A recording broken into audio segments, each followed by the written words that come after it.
Hello everyone and welcome to another video. Now for the last few months it seems I've had nothing but Minecraft videos recommended to me. Don't get me wrong, it's always been popular, but it's like we're back in 2012 here, except from the fact that every other video popping up on my recommendations is some variation or meme of bad guy. It's all Minecraft or bad guy at the moment, I swear.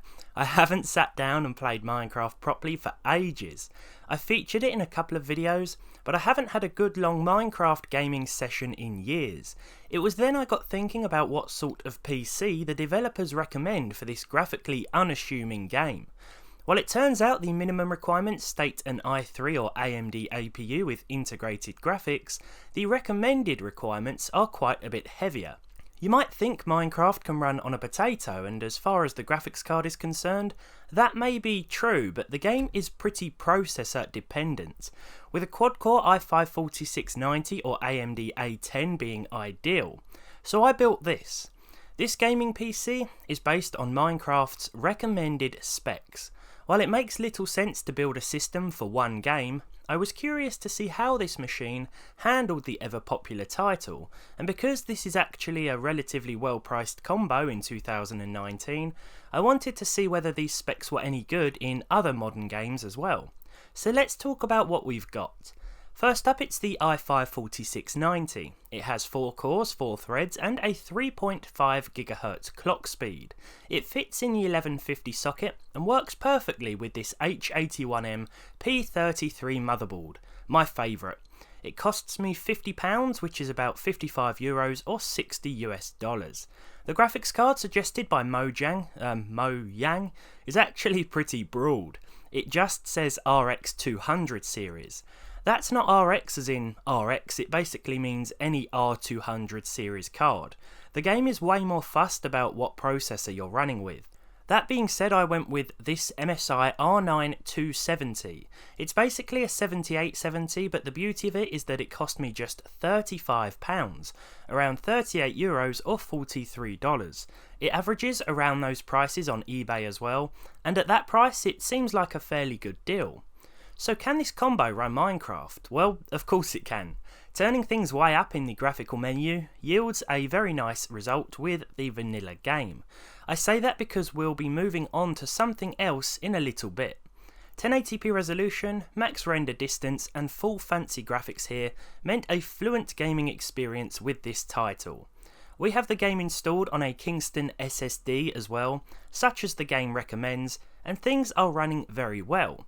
There were a couple of stutters and drops here and there when we first fired up the game, but as the assets load and whatnot, things start to get smoother. To eliminate any drops altogether, lowering the render chunk setting will certainly help, and will boost the frame rate by quite some margin too. It's not necessary though, and you'll have a great time on a setup like this. But the thing is, it's Minecraft. There are many maps, mods and tweaks available, and this is where the otherwise overkill specs come in handy. Take for example Sonic Ether's renewed visual overhaul. Installing this excellent visual tweak improves the graphics and lighting, but also aims to not completely destroy performance, and thanks to the i5 and R9 graphics card here, we're still seeing respectable frame rates with the highest settings. This is actually where the choice of GPU is important.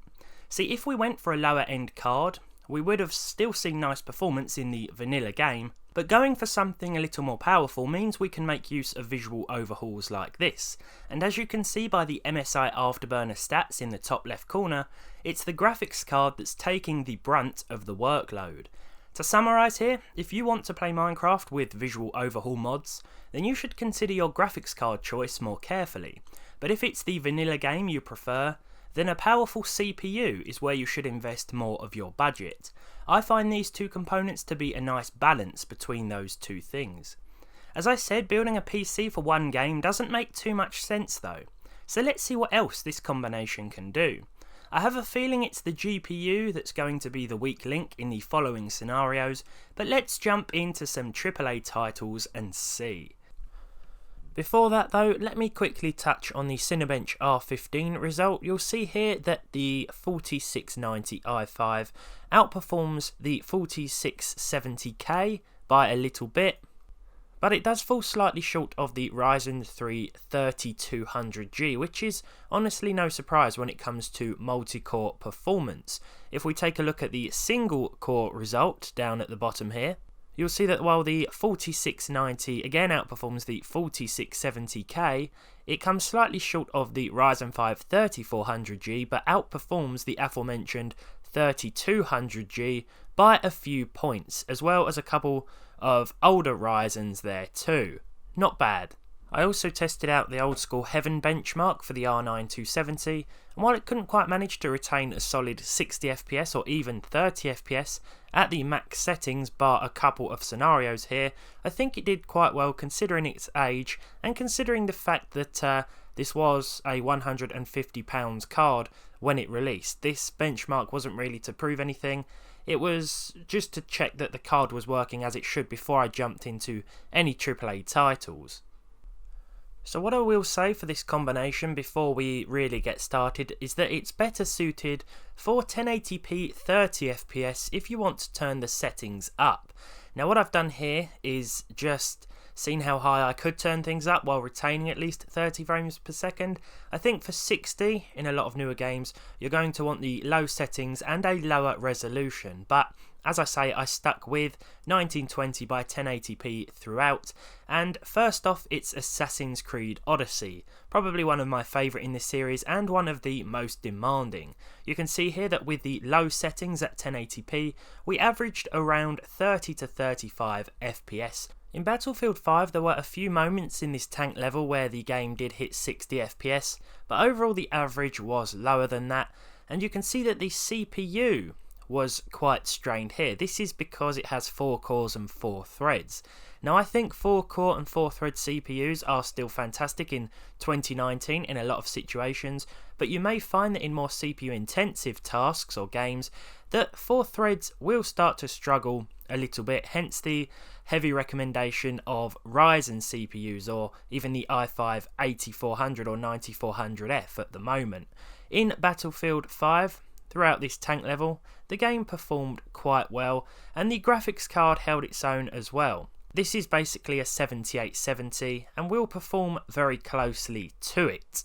Now Dirt Rally 2.0 is generally quite well optimised, but we were seeing dips towards the low 30s. To the game's credit and the hardware's credit, I was trying to run things at high for a nice combination of performance and visual quality here. This high preset seemed to do the trick. I know not all of you enjoy 30 frames per second, so I always try and discuss what settings you'll need for both scenarios. Low, or perhaps a few things set to medium, would net you that 60 FPS target. When it came to Fortnite, this is easily doable. I turned things down to medium here just to guarantee at least 60 FPS in this case. I think when it comes to multiplayer games though, a higher frame rate is certainly better, hence why I aimed for 60 in this situation. I think the game runs at 60 FPS across the consoles as well, so I decided to target that in this instance. And it is easily doable with the low or medium settings and a few things set to high too if you wish.